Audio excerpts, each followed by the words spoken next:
In the spring of 2003, a 68-year-old widow in Burleigh County, North Dakota, bought 40 acres of cropland that had not grown a profitable harvest in 7 years for $6,000 and a handshake. Then she did something that nobody on that road could explain. She did not plow. She did not plant corn. She did not call the fertilizer dealer. She drove out to the dead 40 with a bucket of seeds that no farmer in Burleigh County would recognize as a crop hairy vetch, winter rye, tillage radishes, crimson clover, and scattered them across the bare ground the way you scatter feed for birds. Then she drove home. The neighbors saw it within a week. The field that had been bare dirt for 7 years was growing green, but not corn green, weed green, vine green, things that tangled and sprawled and had no market value whatsoever. The trucks slowed on the county road. Men in seed caps looked out their windows and shook their heads, the way men shake their heads when they believe they are witnessing a gentle kind of madness. She bought the dead 40, one said at the elevator that week. $6,000, that tells you everything you need to know. Now she's planting weeds on it, another added, not unkindly. Hairy vetch, on ground that couldn't grow corn, she did not explain. When her son asked, she said she was trying something. When the neighbor to the east leaned on the fence and asked what the plan was, she said she was waiting. She did not say what for. Nobody in Burleigh County understood why a 68-year-old widow was planting weeds on land that couldn't grow corn. 3 years later, they drove past her field during a drought and had to pull over. If stories of land that everyone gave up on, widows who refused to stop farming, and the kind of patience that turns dead ground into something alive mean something to you, subscribe and stay with us. Tell us where you're watching from. We read everyone. She had farmed her whole life. Not her land, their land, hers and her husband's. 320 acres of wheat and corn and soybeans on the flat, open plain east of Bismarck, where the sky is so wide it makes you feel both free and small at the same time. Her husband drove the tractor every morning starting at 4. She drove the truck to the elevator. They did not talk much. During the day there was no need. 40 years of mornings had built a language between them that did not require words. He knew what she meant when she stood at the kitchen window looking east. She knew what he meant when he came in early and hung his cap on the wrong hook. He died on the tractor. A stroke, mid-row, in October of 2001. The engine was still running when the neighbor found him. The corn was half harvested. The row he was cutting ran straight until the last 30 feet. Where it curved gently to the left, the path of a man losing the ability to steer but not the instinct to keep going. She sold the 320 acres to their son that winter. She kept enough money to live on, and enough to do one more thing. In the spring, she drove to an equipment auction outside Bismarck and looked at the land parcels listed on the back page. One entry caught her eye. 40 acres, east edge of the county, no structures, organic matter below 2%, 7 years without a profitable crop. The previous owner had tilled it every spring, sprayed synthetic fertilizer every April, and watched his yields drop anyway. He gave up. Price, $6,000. She signed her name and drove out to look at what she had bought. The field was gray and flat and hard. When she knelt down and pressed her hand into the surface, it did not give. The ground had the complexion of something that had been asked to produce without being allowed to rest exhausted. Compacted, closed, her son thought she was sentimental. The neighbors thought she was stubborn. Neither was exactly wrong, but the truth was simpler than sentiment or stubbornness. She did not know how to live without putting her hands in the dirt every morning. The 320 acres were gone. The 40 would have to do. She drove home, walked into the garage, and began sorting through her husband's things. Not his clothes, she had done that already. His papers, tax records, equipment manuals, seed receipts, and at the bottom of a cardboard box that smelled like motor oil and rain, a pamphlet she had never seen before. It was a Justa extension pamphlet from 1977. The cover was soft and yellowed, and the corners were rounded from being handled inside.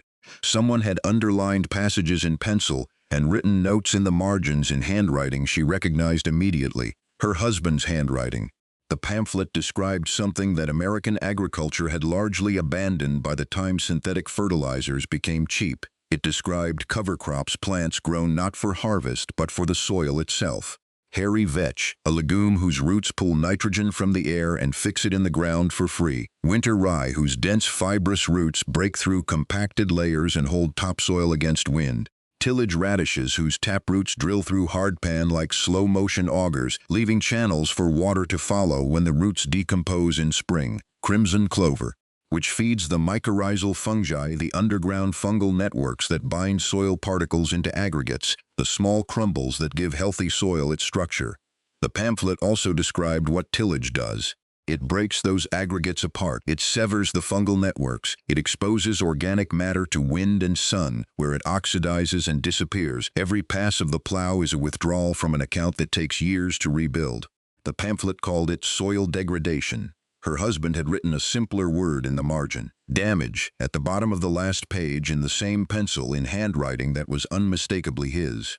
He had written 2 words and a question mark. Try this. She sat at the kitchen table for a long time, the table where he used to sit across from her every evening, cap on the wrong hook.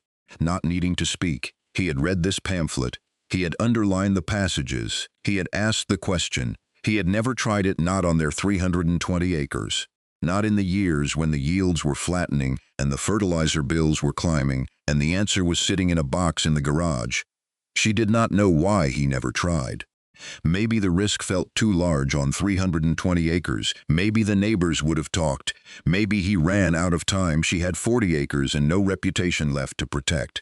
She would try. The first cover crop failed because she planted it too late. She scattered the hairy vetch and winter rye in the 3rd week of October, following the pamphlet's instructions, but not accounting for the fact that Burleigh County frost arrives earlier than the national averages the pamphlet assumed.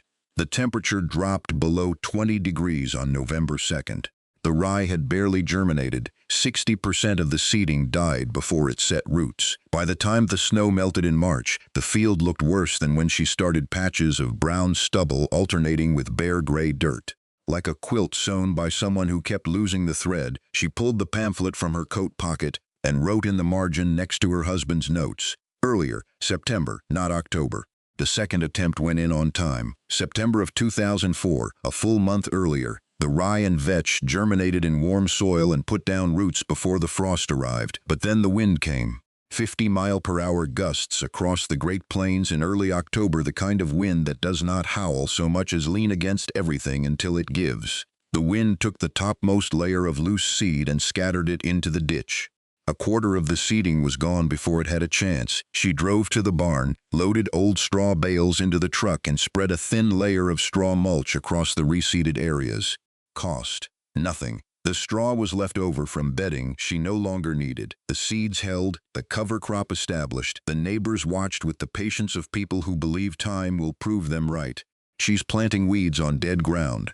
Hairy vetch and radishes, might as well plant flowers. That 40 hasn't grown corn in 7 years. Clover won't change that. Her husband would have known better. God rest him. She heard that last one from her son, who had heard it at the co-op, who told her not as a cruelty but as a fact. She said nothing. She went to the garage, opened the pamphlet, and looked at the pencil marks her husband had made 26 years earlier. Try this?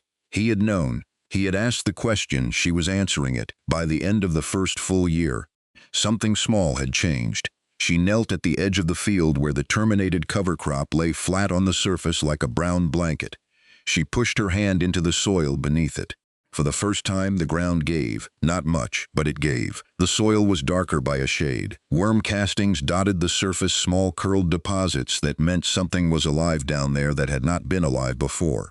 She wrote in the pamphlet margin, below her husband's question mark, "It's working." The drought arrived in the 3rd summer, the way droughts arrive on the Great Plains, not suddenly, but by accumulation, each week a little drier than the last, until the absence of rain became the only weather anyone talked about. June of 2006 brought wind and heat and no moisture. July was worse. The sky stayed wide and blue and merciless, and the fields of Burleigh County began to tell the truth about what 30 years of tillage had done to the soil beneath them. Her neighbor to the east had tilled that spring the way he tilled every spring, dissing the residue under, leaving the surface bare and black and clean. It looked like good farming. It looked like what farming was supposed to look like. But when the wind came, the bare surface gave up its topsoil in brown clouds that drifted across the county road like smoke from a fire no one had set. A sheet of paper's thickness of soil equals a ton per acre. Her neighbor was losing tons. His corn went in on schedule, fertilized on schedule, sprayed on schedule. The seeds germinated. The plants emerged, then they stopped. Water hit the compacted surface and beaded like rain on a windshield, less than half an inch per hour infiltrating. The rest ran off, carrying fertilizer with it. By mid-July, the corn was knee-high and curling inward, the leaves folding along the midrib the way corn leaves fold when the roots cannot find what they need. Her son's 320 acres looked the same. He had doubled the fertilizer application that spring, hoping to push through the dry spell. The corn was taller than the neighbors, but not by much, and the cost was twice as high. He did not say anything about it. He did not need to. The dust on his dashboard said enough. The widow's 40 acres sat between them like a sentence no one wanted to read. 3 years of cover crops had left a mat of residue on the surface, a thatch of dead vetch and rye that covered the ground the way a blanket covers a bed. Beneath it, the soil was dark. 3 years of roots, hairy vetch fixing nitrogen, radish taproots drilling channels, rye fibers binding particles into aggregates had rebuilt what tillage had spent 30 years destroying. Organic matter had climbed from less than 2% toward 3%. When the single rainstorm of May had fallen, the water did not bead on the surface, it soaked in. The cover crop residue slowed evaporation. The soil held. Her corn, planted for the first time that spring, no-tilled directly into the terminated cover crop, stood green in a county turning brown. Not the tallest corn, not the thickest, but standing and green on ground that 3 years earlier would not have been worth the seed. One afternoon in late July, her son drove past on his way home from the 320. He slowed the truck. He looked at his mother's 40 acres the way you look at something that does not fit the story you have been telling yourself. Green field, Brown County. He pulled onto the shoulder and sat in the cab for a long time with the engine running. The next morning, he drove to her house. He did not knock. He walked past the house and straight into the field, the way his father used to walk into a field without announcing himself, as if the land were a room he had every right to enter. His mother was at the far end, checking the corn rows nearest the fence. She saw him. She did not wave. She waited. He walked the full length of the 40 acres. He looked at the corn green, upright, the leaves open and flat in a county where every other corn leaf was curled shut.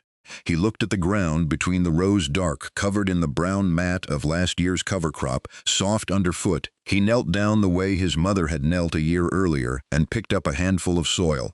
It was dark, almost black. It held the shape of his hand for a moment, then crumbled apart slowly, not into dust, but into small aggregates laced with white threads, so fine they were almost invisible. Mycorrhizal fungi, living networks, and in the center of the crumble, a worm turned slowly away from the light. He stood up. He looked at the soil in his hand. Then he looked east, toward his own 320 acres, where the dust was still drifting across the road. He walked back to where his mother stood. "What did you put in this?" She looked at him the way she had looked at his father across the kitchen table, for 40 years, patient, unhurried, without needing to prove anything. "Nothing. I just stopped taking things out." He was quiet. She reached into her coat pocket and pulled out the pamphlet, soft cover, yellow pages, pencil marks in the margins. She held it out. He took it. He opened it to the last page where his father's handwriting, the handwriting he had grown up watching fill out seed orders and equipment logs and tax forms, said 2 words and a question mark. "Try this." He stared at it for a long time. The wind moved across the 40 acres and through the corn and made the only sound either of them needed. He knew, the son said quietly. "Didn't he?" She nodded. "He just didn't get the chance." That fall, her son left 30 acres of his 320 unplowed for the first time. He scattered cover crop seed, the same mix his mother had used, from the same pamphlet his father had underlined, and drove home without dissing it in. He did not tell anyone at the co-op. He did not mention it to the neighbor. He just let the seeds sit on the surface and the rye and vetch do what the pamphlet said they would do.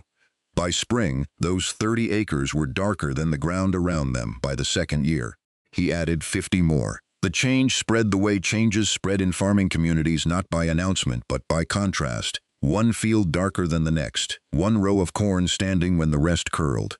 Neighbors who drove past every day noticed without being told, the way you notice when something that has always looked one way begins to look another. The county library received a request for USTA soil extension materials that winter. The librarian had to look twice. Nobody had asked for those in 26 years. Masanobu Fukuoka once wrote, "The ultimate goal of farming is not the growing of crops, but the cultivation and perfection of human beings." A widow in Burleigh County did not set out to perfect anything.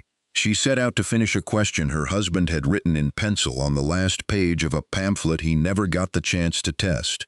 The answer took 3 years, 40 acres, and a handful of seeds that every farmer in the county would have called weeds. The soil was never dead. It was waiting for someone to stop hurting it.